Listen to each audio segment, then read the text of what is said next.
Alors aujourd'hui, on a organisé avec l'association paysanne la deuxième édition du rendez-vous au Four Banal.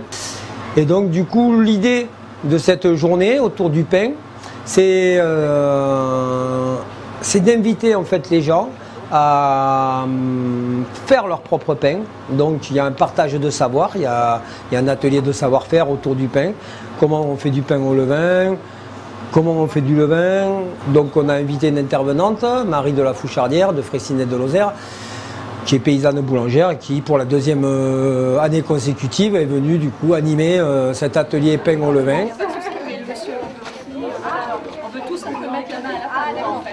Là, on a un magnifique four qui revit, qui resserre.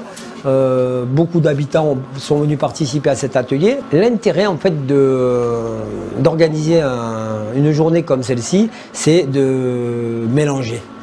C'est la mixité en fait entre les gens de passage, les vacanciers et les habitants du territoire. Bar et environ, puisqu'il y a aussi des habitants de Florac qui sont venus. Et de permettre aussi aux gens de passage de participer à des événements locaux qui ont à voir avec le patrimoine local. Avant les fours, les gens se débrouillaient pour cuire leur pain dans la cendre.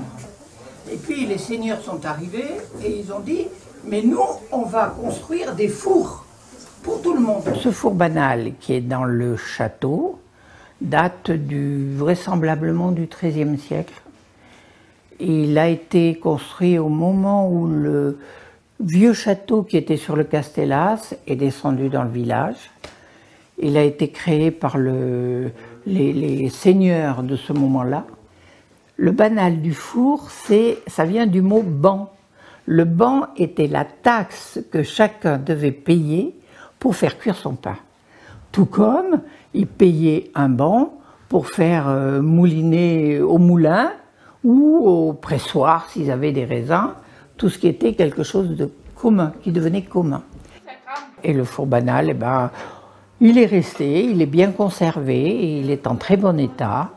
Et on est content de pouvoir, pour la deuxième année cette fois, de refaire cette journée du pain et que les gens puissent comprendre ce que c'est que de faire le pain. Et cette année, je suis très heureuse parce que j'ai été étonnée du nombre d'enfants qui viennent faire leur pain et que je trouve vraiment très important de savoir comment ça se faisait et que peut-être je suis contente de pouvoir expliquer un petit peu ce qui se passait à cette époque.